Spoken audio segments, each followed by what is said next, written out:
السلام علیکم ورحمۃ اللہ وبرکاتہ۔ آج ہم اس دلچسپ معلومات پروگرام کے اندر بری خصلتوں میں سے ریاکاری کے بارے میں سوالات و جوابات کریں گے۔ شروع کرتے ہیں، بسم اللہ الرحمن الرحیم۔ سوال، ریاکاری کسے کہتے ہیں؟ جواب، اللہ عز و جل کی رضا کے علاوہ کسی اور نیت یا ارادے سے عبادت کرنا ریاکاری ہے۔ مثلا لوگوں پر اپنی عبادت گزاری کی دھاک بٹھانا مقصود ہو کہ لوگ اس کی تعریف کریں، اسے عزت دیں اور اس کی خدمت میں مال پیش کریں۔ سوال، حدیث پاک میں کس برائی کو شرک اصغر فرمایا گیا ہے؟ جواب، حضور نبی رحمت صلی اللہ تعالی علیہ وآلہ وسلم نے فرمایا، مجھے تم پر سب سے زیادہ خوف شرک اصغر کا ہے۔ لوگوں نے عرض کی، شرک اصغر کیا ہے؟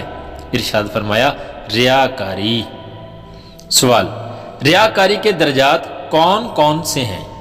جواب، حکیم الامت حضرت مفتی احمد یار خان نعیمی علیہ رحمۃ اللہ القوی لکھتے ہیں، ریا کے بہت درجے ہیں، ہر درجے کا حکم علیحدہ ہے۔ بعض ریا شرک اصغر ہیں، بعض ریا حرام، بعض ریا مکروہ اور بعض ثواب۔ سوال، ریاکاری کی اقسام بیان کریں۔ جواب، ریا کی دو قسمیں ہیں۔ نمبر ایک جلی، یعنی وہ ریاکاری جو بالکل واضح ہو۔ نمبر دو خفی، یعنی وہ ریاکاری جو پوشیدہ ہو۔ سوال، ریاکاری کی صورتیں اور ان کے احکام بیان کریں۔ جواب، ریا کی دو صورتیں ہیں، کبھی تو اصل عبادت ہی ریا کے ساتھ کرتا ہے، مثلا لوگوں کے سامنے نماز پڑھتا ہے اور کوئی دیکھنے والا نہ ہوتا تو پڑھتا ہی نہیں، یہ ریائے کامل ہے، یہ ایسی عبادت کا بالکل ثواب نہیں۔ دوسری صورت یہ ہے کہ اصل عبادت میں ریا نہیں، کوئی ہوتا یا نہ ہوتا بہرحال نماز پڑھتا، مگر وصف میں ریا ہے کہ کوئی دیکھنے والا نہ ہوتا جب بھی پڑھتا مگر اس خوبی کے ساتھ نہ پڑھتا۔ یہ دوسری قسم پہلی سے کم درجہ کی ہے، اس میں اصل نماز کا ثواب ہے اور خوبی کے ساتھ ادا کرنے کا جو ثواب ہے وہ یہاں نہیں کہ یہ ریا سے ہے، اخلاص سے نہیں۔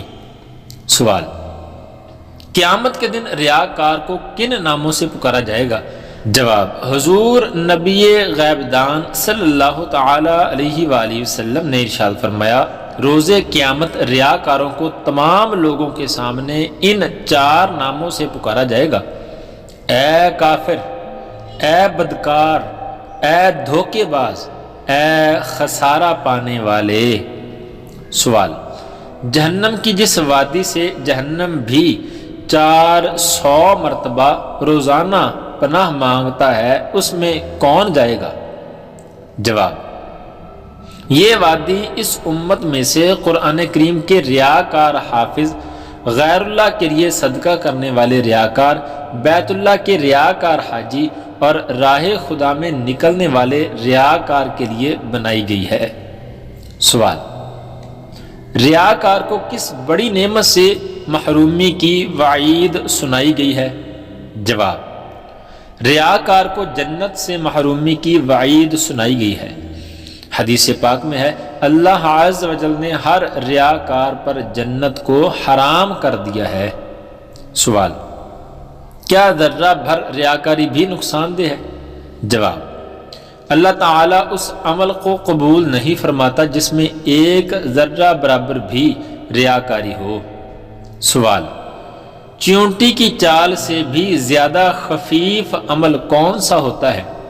جواب، ریاکاری۔ سوال، دکھاوے کے لیے عمل کرنے والوں سے بروز قیامت کیا ارشاد ہوگا؟ جواب، حدیث شریف میں ہے کہ اللہ عز و جل قیامت میں جب لوگوں کو جمع فرمائے گا تو ایک منادی ندا کرے گا، جس نے اللہ عز و جل کے لیے کیے گئے عمل میں کسی کو شریک کیا یعنی ریاکاری کی تو وہ اپنا ثواب اسی غیر اللہ سے لے۔ سوال، ریاکاری کے خوف سے کسی نیک کام کو چھوڑ دینا کیسا ہے؟ جواب، ریاکاری کے خوف سے اس کام کو چھوڑ دینا یہ بہت غلط سوچ ہے اور شیطان کی ماننا ہے۔ Hello friends, if you are new, subscribe to this channel and press the bell button so much more. Thank you.